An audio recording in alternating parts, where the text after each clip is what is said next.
Good morning class. बेटा आज हम स्टार्ट कर रहे हैं नया चैप्टर विप्लव गान। पेज नंबर है 70। विप्लव गान। विप्लव गान, गान का मतलब होता है गाना, और विप्लव का मतलब होता है कि मतलब जैसे थोड़ा सा विपत्ति या ऐसे उत्पात या उथल पुथल मचा देना, और जैसे गुस्से के साथ, तो ऐसा गाना जो परिवर्तन ला दे, गुस्सा मतलब क्रांति ला दे, तो इस टाइप के गाने को विप्लव गान बोला है यहाँ पे कवि ने। और इसके कवि हैं, यहाँ लेखक परिचय लिखा है लेकिन ये कवि परिचय होना चाहिए क्योंकि ये पद्यांश है, तो लेखक परिचय लिखा है, इसको आप कवि परिचय पढ़ोगे। बालकृष्ण शर्मा नवीन। बालकृष्ण शर्मा नवीन का जन्म है 1897 8 दिसंबर शाजापुर में, तो ये आपको एक पॉइंट हो जाएगा आपका ये। उसके बाद सेकंड पॉइंट आपका ये, इन्होंने उज्जैन के माधव कॉलेज में प्रवेश का कॉलेज की शिक्षा इन्होंने उज्जैन के माधव कॉलेज से की है। उसके बाद इनकी मृत्यु है। उसके बाद उन्होंने गांधी जी के साथ सत्याग्रह आंदोलन में भाग लिया, राजनीति में कैसे आ गए, और क्या उन्होंने भारतीय संविधान निर्मात्री परिषद के सदस्य के रूप में हिंदी को राजभाषा के रूप में स्वीकार करवाने में आपका बड़ा योगदान रहा।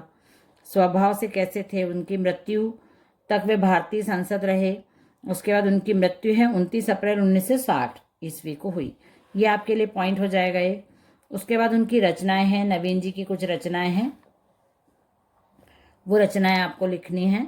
कुमकुम, रश्मि रेखा, अपलक, वासी, विनोवा स्तवन, प्राणार्पण, ये आपको अंडरलाइन करना है और उनकी रचनाएं लिखनी। अब कवि केंद्रीय भाव में दिया है, कवि को संबोधित इस कविता में रचनाकार ने कवि को क्रांति का सूत्रधार मानते हुए उसे रूढ़ और जीर्ण शीर्ण समाज को ध्वंस करने के लिए विप्लव गान के माध्यम से प्रेरित किया है।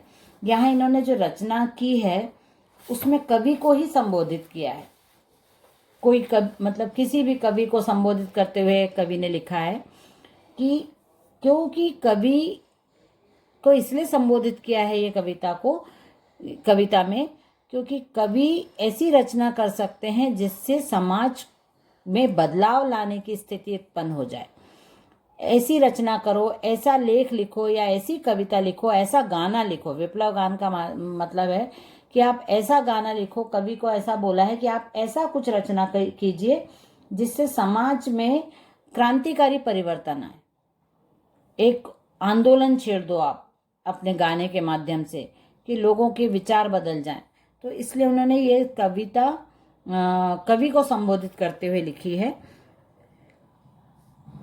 कवि के गीतों में युग परिवर्तन की शक्ति समाई रहती है, मतलब कवि में इतनी सामर्थ्य होती है, कवि की रचना में इतनी सामर्थ्य होती है कि युग को भी परिवर्तित कर सकते हैं।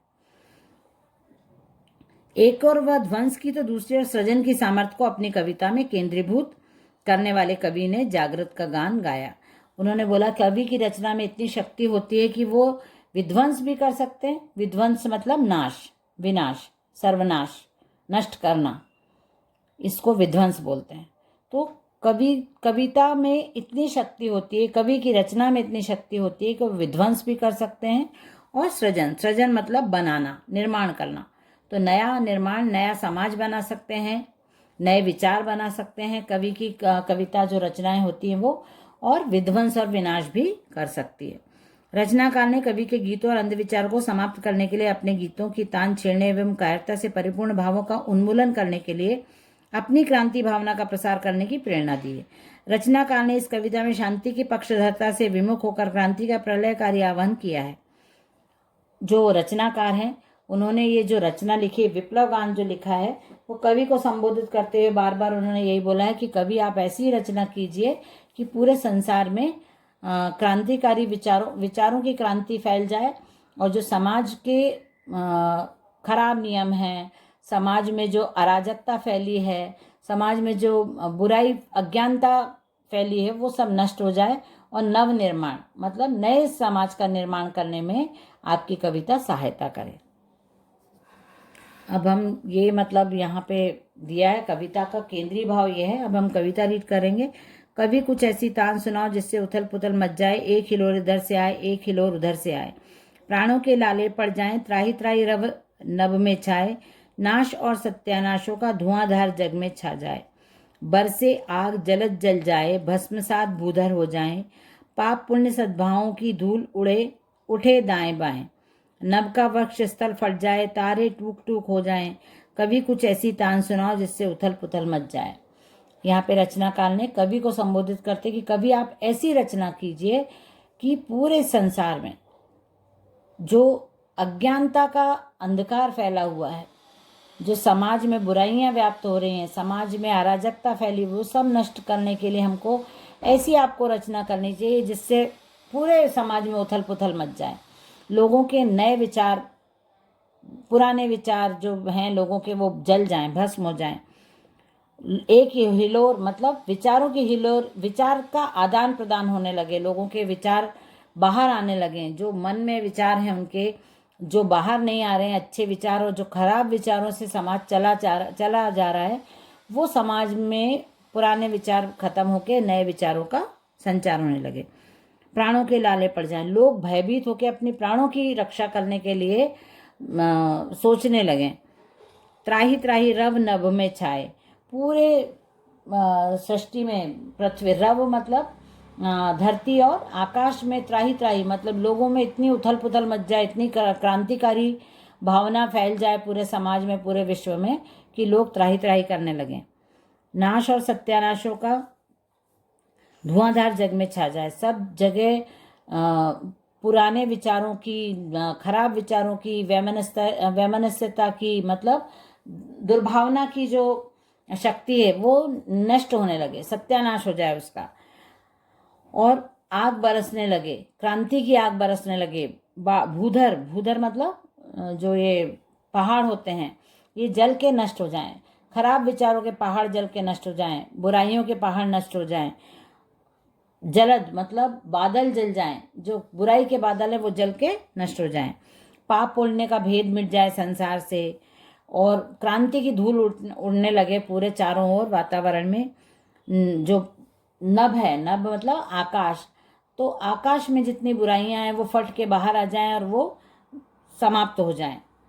तारे भी टूक टूक मतलब तारों के भी टुकड़े टुकड़े हो जाएं, जो बुराइयों के तारे हैं वो भी टुकड़े टुकड़े होकर नष्ट हो जाएं। कभी कुछ ऐसी तान सुनाओ कि जिससे उथल पुथल मच जाए। ये पहला हो गया हमारा। सेकंड है माता की छाती का अमृतमय पेय कालकूट हो जाए, आंखों का पानी सूखे हुए शोणित की घूंटे हो जाए। बहुत अच्छी अच्छी विचारधाराओं को भी मतलब इतना दुखी होके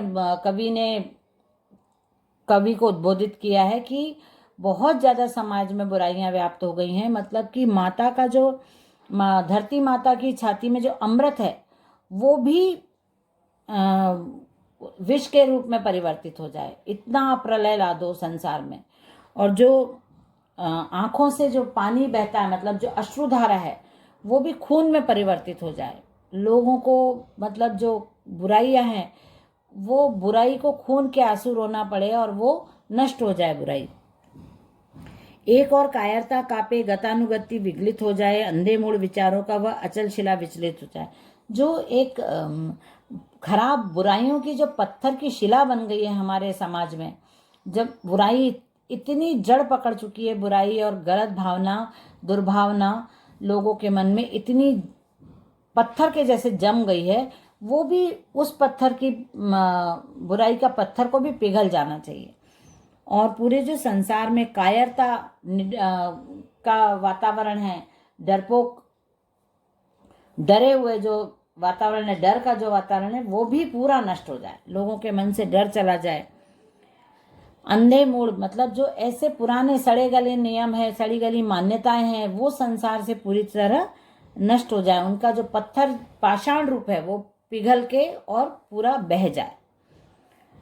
और दूसरी ओर कंपा देने वाला गर्जन उठाए, अंतरिक्ष में एक उसी नाशक तर्जन की ध्वनि मंडराए, कभी कुछ ऐसी तान सुनाओ जिससे उथल पुथल मच जाए। पूरे अंतरिक्ष में ऐसा विप्लव गान का स्वर गूंजे कि जितनी भी बुराई हैं, जितनी दुर्भावनाएं, सब नष्ट होके, टुकड़े टुकड़े होके, खंडित खंडित होके और पिघल के नष्ट हो जाए, और आपके गाने जो विप्लव गान है उसका स्वर पूरे वातावरण में, अंतरिक्ष में व्याप्त हो जाए। नेक्स्ट है, उसके बाद हम आगे का पैराग्राफ रीड करेंगे पेज नंबर 71 पे। तो 71 पे है, एक मिनट में आपको क्लियर दिखाती हूँ।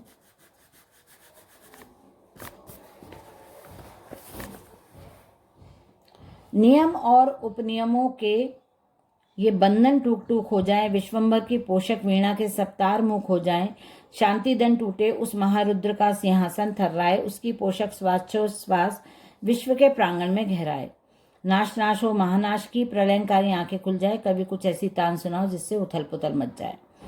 अब ये लास्ट वाले पैराग्राफ में भी वही है कि जो जितने नियम कायदे कानून जो हमारे संसार में जो समाज में व्याप्त हैं, जिनका पुरानी सड़े गले रीति रिवाज है, जिनका कोई मूल्य नहीं है, जिनका कोई मतलब नहीं है, ऐसे नियम जो हमारे संसार में चलित हैं, उनको नष्ट करने के लिए आप कुछ ऐसी रचना करो कि विश्वंभर जो विश्व का भरण पोषण करने वाले भगवान है, जो वीणा के रूप में जिनके पास शक्ति है, वो शक्ति भी चुपचाप हो जाए, बिल्कुल जो अपने आप को बहुत शक्तिशाली समझते हैं, उन सबको आपके विप्लव गान के माध्यम से